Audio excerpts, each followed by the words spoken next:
মানকাছাৰত AIDFৰ ব্যাপক খহনীয়া।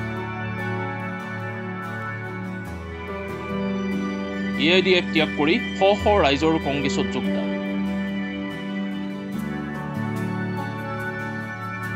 মানকাছৰৰ জোৰডাংগাৰ কুচুনিমাৰাৰ গাঁও পঞ্চায়তৰ প্ৰাক্তন সভানেত্ৰীৰ নেতৃত্বত নিশা এক বৃহৎ যোগদান সভা অনুষ্ঠিত হয়।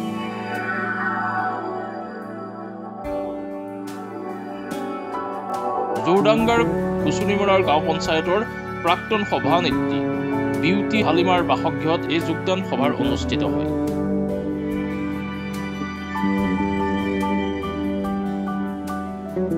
উল্লেখ্য যে জোৰডাংগাৰ কুচুনিমাৰাৰ গাঁও পঞ্চায়তৰ সভানেত্ৰীৰ অভিভাৱক আনোৱাৰ হুছেইনে AIDFে ৰাজ্যৰ সংখ্যালঘু সুৰক্ষা দিয়াত ব্যৰ্থ হোৱা বুলি AIDF ত্যাগ কৰি কংগ্ৰেছত যোগদান কৰে।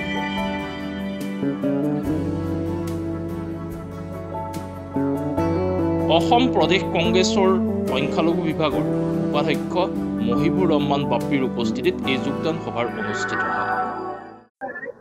হয়। আজি আপোনালোকে চাইছে যে গোটেই অসমত AIDFৰ কি অৱস্থা। এতিয়া আমি ৰাইজৰ সিদ্ধান্তই চূড়ান্ত সিদ্ধান্ত, ৰাইজে যোনটো ডিচিশ্যন লয় সেইমতে আমিও আছোঁ। আৰু আগন্তুক দিনত যে কংগ্ৰেছে আমাৰ অসমৰ কাৰণে ভাল কাম কৰিব, গোটেই ভাৰতবৰ্ষৰ কাৰণে ভাল কাম কৰিব, এইটোৰ ওপৰত আস্থা ৰাখি আমি যিহেতু AIDF দল নিঃশেষ হৈছে, সেইকাৰণে আমি আগন্তুক দিনত অসমৰ কাৰণে ভাৰতবৰ্ষৰ কাৰণে ভাল আশা ৰাখি কংগ্ৰেছ আপোনালোকেতো চালে প্ৰায় 400 ফেমিলি, এটা ফেমিলি ধৰি লওক মিনিমাম 3জন 4জন হ'লে মোটামুটি 13,000-ৰ পৰা 2,000 মানুহ জইন কৰিব। AIDF দলৰ যিগৰাকী প্ৰধান মৌলানা বদৰুদ্দিন আজমল হাৰি যোৱাৰ পিছত হতাশ হৈ আপুনি কংগ্ৰেছত যোগদান কৰিলে নে দেশৰ পৰিস্থিতিৰ ওপৰত কিবা ভাবি যোগদান কৰিছে? নহয়, আপোনালোকে নিশ্চয় মোবাইলত আগতে পাইছে, মই 17 মাৰ্চত AIDFৰ পৰা বিভিন্ন পদৰ পৰা যিবিলাক পদবী আছে চব পদৰ পৰা আৰু সাধাৰণ সদস্য পদৰ পৰাও মই ৰিজাইন দিছোঁ। তো এতিয়া ধৰি লওক ৰাজনীতিটো বেলেগ বস্তু আৰু সাধাৰণ সম্পৰ্কটো বেলেগ বস্তু। আপুনি কংগ্ৰেছত কিহৰ কাৰণে যোগদান কৰিলে? মই কংগ্ৰেছত যোগদান কৰাৰ কাৰণ হ'লে AIDF দলখন যিহেতু আগতে এখেতে কৈছিলে যে আমি মাইনৰিটি ত্ৰাণকৰ্তা, মাইনৰিটিৰ সংখ্যালঘু মানুহৰ ত্ৰাণকৰ্তা আছিল, কিন্তু মই ভিতৰত গৈ পেলাই সোমাই চালোঁ এইটো দল মানে 3টাৰ দল, 3চকীয়া দল বুলি কয়, 2-3জন মানুহৰ নিজৰ স্বাৰ্থৰ কাৰণেহে দলটো মানে এখেতে হেৰি কৰিছে। সংখ্যালঘুক সুৰক্ষা দিয়া নাই, অকল সংখ্যালঘুৰ ওপৰত অত্যাচাৰ বাঢ়িছে, মই এইটো অনুভৱ কৰিম। পঞ্চায়ত নিৰ্বাচন আছে, নিৰ্বাচন খেলিবৰ মন আছে নেকি? এতিয়া যোনটো দলত মই যোগদান কৰিলোঁ, দলে সিদ্ধান্ত ল'ব এখেতৰ পঞ্চায়ত কাক দি উদ্ধাৰ হ'ব, পঞ্চায়তৰ কাক দিলে ভাল হ'ব। মই বিগত 5 বছৰ ইয়াত নেতৃত্ব দি গ'লোঁ, মোৰ মিছেছ সভানেত্ৰী আছিলে। তো বাকী আগন্তুক দিনত দলে যি সিদ্ধান্ত ল'ব সেইটো সিদ্ধান্ত মই মানিব। ইয়াতে যথেষ্ট সংখ্যক লোক যোগদান কৰিলে।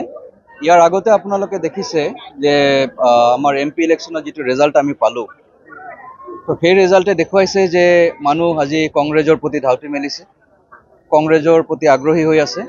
আজি আনোৱাৰ হুছেইন ডাঙৰীয়া তেখেত আনুষ্ঠানিকভাৱে যোগদান কৰিলে। তেখেতৰ উদ্যোগতে আজি ইয়াতে কিমান ফেমিলি মোটামুটি আপোনাৰ 300-400 ফেমিলি যোগদান কৰিলে। তো সেই হিচাপত আপোনালোকে আন্দাজা লগাই ল'ব পাৰে কিমান মানুহ আহিছে।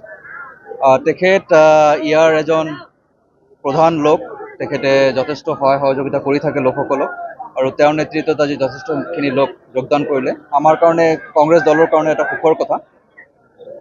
আৰু তেখেতক আহ্বান থাকিল যে অহা দিনত যাতে তেখেতে সুস্থভাৱে নেতৃত্ব দিয়ে, মানুহখিনিৰ বিপদে আপদে যাতে থিয় হয়। কাৰণ আজিৰ দিনত যিটো ৰাজনীতি চলি আছে, সেই ৰাজনীতিত বিভিন্ন লোকৰ ওপৰত বিভিন্ন ধৰণৰ অত্যাচাৰ চলি আছে, আৰু সেই অত্যাচাৰৰ পৰা আমি প্ৰটেকশ্যন দিয়াৰ সামৰ্থ্য থাকিব লাগিব। তো তেখেতৰ ওপৰত আমাৰ আশা আছে, ভৰসা আছে যে তেখেতে এইখিনি কৰিব পাৰিব। বাকী এইখিনি আৰু।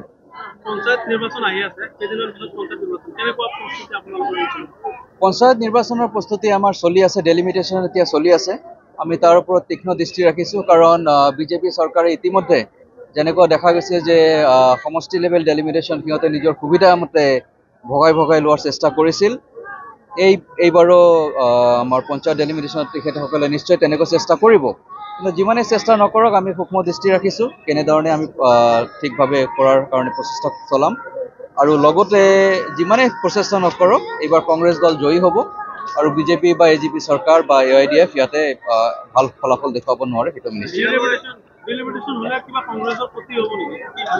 কংগ্ৰেছৰ ক্ষতি নহয়, চাওক এতিয়া যিটো ডেলিমিটেশ্যন আপোনাৰ সমষ্টি লেভেলত হ'ল, সিহঁতে ভাবিছিল যে MP ইলেকশ্যনত আমাৰ 0 হৈ যাব, কিন্তু যিটো দেখা গ'ল যে লাষ্ট টাইমতকৈ এইবাৰ আমাৰ ভোট সংখ্যা বাঢ়িছে, আমাৰ ফলাফল যথেষ্ট ভাল হৈছে। আমি এটা সমষ্টি যিটো আমাৰ কৰিমগঞ্জ সেইটো পোৱাৰ আশা আছিল, সেইটো আমাৰ কিছু ভুলৰ কাৰণে হয়তো আমি এইটো হেৰুৱাব লগা হৈছোঁ, কিন্তু অভাৰঅল আমাৰ ৰিজাল্ট যথেষ্ট ভাল, ৰাইজ আমাৰ লগত আছে। এইবাৰ পঞ্চায়তত আমাৰ ৰিজাল্ট যথেষ্ট ভাল। এইবিলাক নিকৃষ্ট ধৰণৰ ৰাজনীতি, আমি কংগ্ৰেছ এইবিলাক ৰাজনীতি নকৰোঁ। চাওক এতিয়া হ'ল যে অপৰাধীৰ কোনো জাতি ধৰ্ম নাথাকে। বিজেপিয়ে এটা মানে চিলেক্টিভ ক্ৰিটিচিজম কৰি আছে। সিহঁতে ৰেচলাৰবিলাকৰ ওপৰত যেতিয়া নিৰ্যাতন হৈছিল একো কথা নক'লে, হাথৰাছত যেতিয়া মাৰ্ডাৰ হ'ল একো কথা নক'লে, যেতিয়া সেই লক্ষীপুৰত যেতিয়া মাৰ্ডাৰ হ'ল একো কথা নক'লে, নাৰীৰ ওপৰত অত্যাচাৰ হ'ল একো কথা নক'লে। হাত ছিঙি মাৰিবা Romeo' Mehedi report, my news 7।